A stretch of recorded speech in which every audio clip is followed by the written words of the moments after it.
Hello everyone, welcome to our channel Gateway to IT.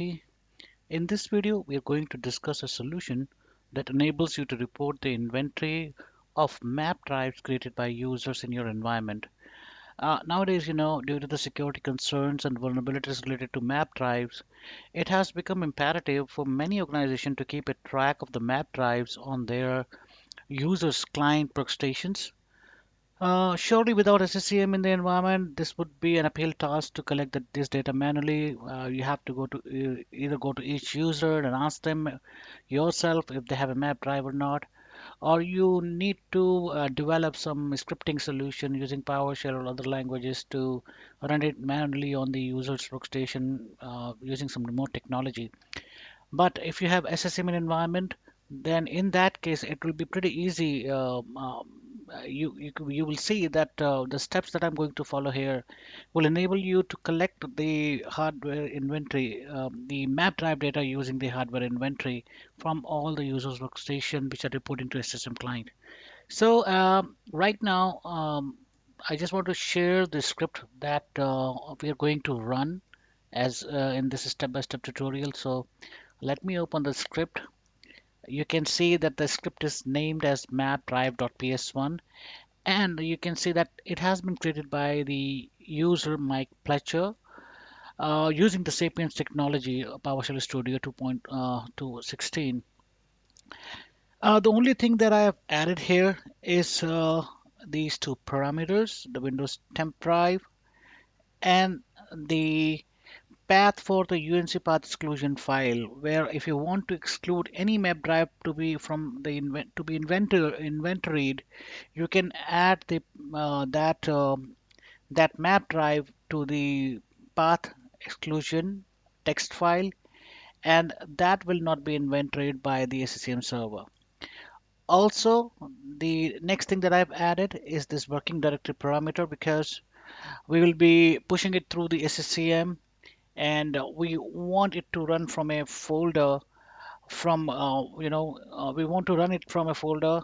We want it to be copied from the folder where it is downloaded on SCCM, and then to the destination folder Windows temp, where we want this to initiate as per the parameter given over here. This is about the script. I would like to give the credit to the user who has created it. So, and also try to share the blog. The user has, as you can see over here, he has already given all the parameters. The only parameter that we are going to use, the command line that we are going to use is PowerShell file mapdrive.ssm reporting. Uh, Once we run this command, it is going to create a WMI class. I'll show you where does it create the class. So let me close this and open the command prompt with run as an admin. I have already opened it to save on the time. And now I'm going to run the command that I showed you in the script itself. So as soon as I run this command, you will see that it actually creates a WMI class, and it gives me the computer name, the user, the map drive belongs to, and the drive path. As you can see over here, I have created the map drive. If I go to my computer and go to my PC, you can see that there is a map drive created, and this has now been attached to the WMI class that it has created, the script has created. So let me close this output, and now I'm going to show you where in WMI the class has been created. So I have opened the WMI Explorer, and this WMI Explorer actually makes it easy to browse through the WMI classes. So let me show you. As you can see that the class is already created, and the class contains some data as we saw in the output of the command prompt window. So now the class WMI class has been created.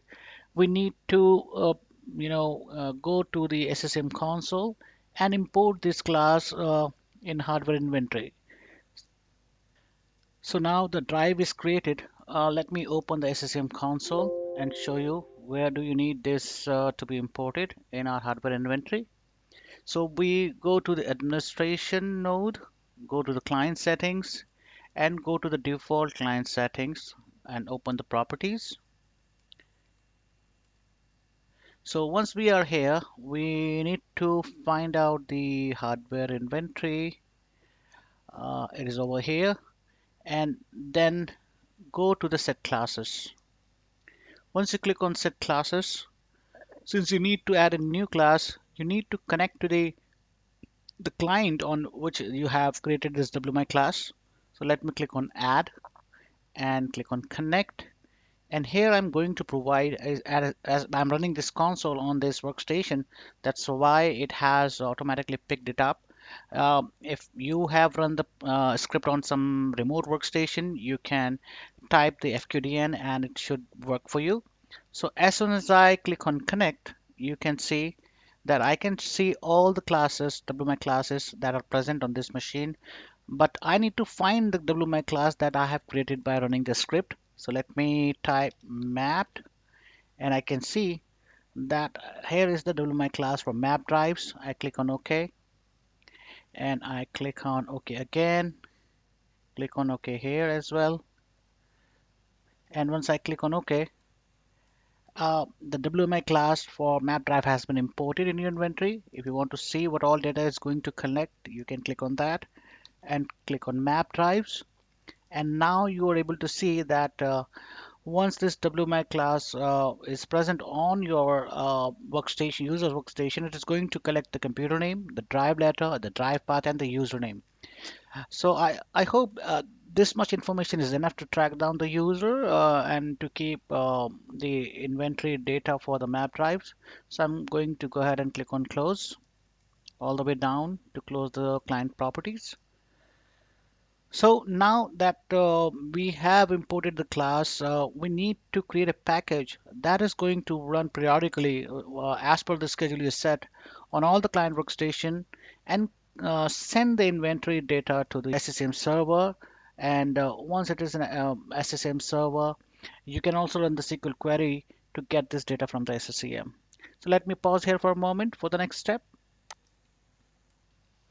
So as a next step, we need to create the package. So I already saved the script and the UNC file on the root of my drive as packaged map drive.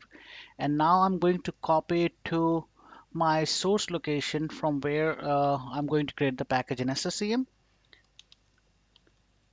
CMPRS and sources is the folder that I'm looking for. I have already copied it over here, as you can see. So now we'll be creating a package out of these two files.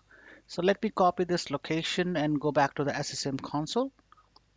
Here in SCCM console, you need to go to the software library, click on package and create a new package.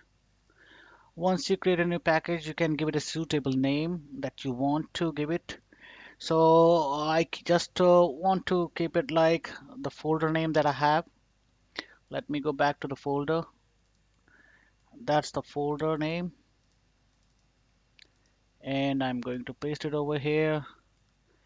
You can fill out the information. So I'm just giving it my company's name, Gateway to IT, and you can fill out the language and version. It's up to you. So here I need to provide the content location where the files are stored. So I'm going to provide it the location where I've saved the package. So you can just give it the path and click on OK. It's a pretty simple process. If you have been working with the SCCM, you should be knowing it. So I'm going to create a standard program now. Click next.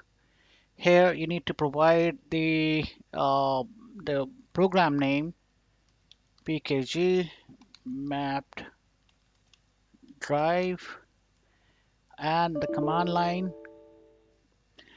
As you see that you're not able to see the PowerShell script over here, you need to click on the drop down and click on all files. Once you click on all files, you should be able to see the map drive script. So here you need to be careful. You need to provide the command line that it's going to run. And the command line, as we already discussed, is the same one that we ran on this client when we wanted to, you know, We wanted to, we wanted to run on each client. So just give me a moment. Let me copy it back from the script itself so that we do not do any error. You need to be very careful that when you're creating this package, the command line must be correct. Otherwise, the script will not run properly and will fail the purpose. So I'm going back to the script folder on my drive and let me open it with Notepad. It's open now. You can copy this command from here, close it, go back to the console, put the command.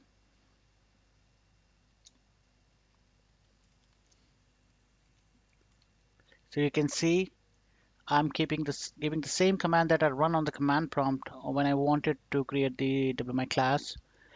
And here the command is complete. I'm going to keep what given. I want to run this as hidden on my user's desktop so that they're not worried, they're not conscious when this script is running on its scheduled time. And I'm going to run it even if the user is logged on or not. And then I'm just going to leave the rest of the setting to defaults and click on next. And since this is a PowerShell script and we know that at least for some complex script, the PowerShell version needs to be upgraded at least at the PowerShell version 3.0. So I'll choose the client on which I want it to run, and I want to run it on a 32-bit and 64-bit client, as well as some of the server. But I don't think anybody would create the you know map drive on servers, but it's a possibility. If it's up to you what all clients you want to run it. But before you select a client, make sure that you run the PowerShell script that I have shared, and check if the PowerShell script runs successfully on that client or not. Otherwise, you're not going to get the good compliance. So I have made the selection for the two version of operating system, Windows 10 and 32-bit and 64-bit, and then I click on next. Once I click on next, I click on next again, and the standard program is created. You can verify it by going through this summary screen and click on close. So now you can see that the map drive is created, the map drive package is created actually, and now we need to deploy it, distribute it to our distribution point, and once it is distributed, we will further go ahead and deploy it to the client collections from where we wanted to collect the data. So let me right click on it and select distribute the client. But before that, let me also go to the programs and check the setting once again. I just want to ensure that the things are correct over here. So it looks like the things are good. Let me click on cancel and now go ahead and distribute it. So I'm distributing it to the only distribution point that I have in my environment, and click on next and click on next. So before I deploy it, I have to wait for the content to be distributed on my distribution point. Since I only have one, so it should not take much time. But because your environment might be different where you want to deploy it, you may have many distribution points. So I'd suggest that before you do a production deployment, it should be distributed to your distribution point, all the distribution point in your environment. So here I'm going to pause for a moment until it is distributed, and I'll be back. As you can see that it has been distributed, you can see over here it has been distributed to our distribution points, the package, and now we are going to deploy it to the collection where I have some clients, Windows 10 client. So let me do the deployment. So for the deployment step, right click on the package that you have created, click on deploy, and then select the collection where you want to deploy it. So I have 10 clients in this collection. I'm going to click on next. It shows me the distribution points it is distributed to. I'm going to deploy it as a required install so that it can run on a periodic period without any interruption. Here I need to be careful when I define the schedule. So let me give it a schedule to repeat. I'm going to provide a custom interval over here, and let me schedule it in the past a bit. And I want it to run because this is a lab environment. I'm running it, say, every 15 minutes. But because this is in your production environment, you know your environment better. So make sure you create a appropriate schedule as per the recommendation. It can run every 24 hours, but because I need to show you the data that it collects, so that's why I'm choosing up a shorter time period over here. So I click on OK and click on OK further. And you need to make sure the rerun behavior is set to always rerun the program, because this is a program that we want to run, every 15 minutes on our client, and send any data from those clients. If a user has created a new map drive, it should be reported to our SCCM server. On the setting and it looks correct, so I'm clicking on next now. Once I click on next, I'm going to uncheck, and I'm just going to select the software installation, because this script does not require us to restart the server or restart the workstation. And I'm making a selection over here so that even if I have a maintenance window on some of my collection, it can still run outside the window. So you can go through this work page to understand it better. But if you have any experience with the SCCM, you should be knowing why I have made the selection. So let me now click on next. Once I click on next, these are the settings so that your client can download it even when they are not in a boundary group. So I know that some of my client may be not in a boundary group, so I'm making sure that even those clients which are not in a boundary group still get the content and run this script. So I've made my selection, click on next, and here it gives you the summary of the new deployment type, and you can go through it and click on next. Once I click on next, I can again revisit the settings that I provided and click on close. So now that we know that we have done the deployment, and we created the package, we did the deployment. Now we have to wait for some time for clients to download this package and run it and send the data to us so that we can see that data being reflected in SCCM.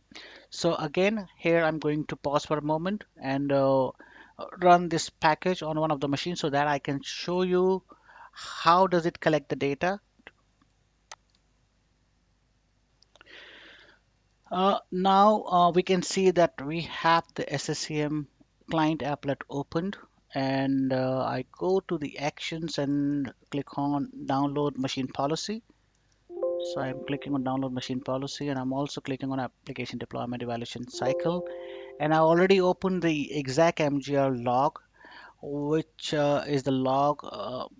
If you're deploying a package and you want to see its progress, you need to look inside this log or for the progress of the package. So let's wait and see if our package, our program downloads and runs on it. So we have to give it some time so that it can process the client policy it receives from the SSM server and then execute the script that we have deployed. So as you can see, it took some time to download the policy, and once it downloaded the policy, it ran the package that we created. Here we can see this is the package that it ran, and we can see the program exit code is 0. That means the package ran successfully. So now that it has run successfully, we need to wait for some time so that it can process the hardware inventory and send the data back to the SSM server, where we can see the data, the map drive data in our Resource Explorer. So let's wait here for some time again. To fast forward the process, I ran the inventory collection on my client, by going to the client applet, typing the command here, and running the cycle from the applet to collect the hardware inventory. And now I can see the process. It has started collecting the hardware inventory. And once the inventory is collected and sent back to the SCCM server, the management point, and then to the SCCM server, we should be able to see the map drive that exists on this machine in the Source Explorer. So let's go down and check where it says that the data has been uploaded to the management point. So we can see that there are errors, but these are errors for the classes that are not present at the moment or have some issue.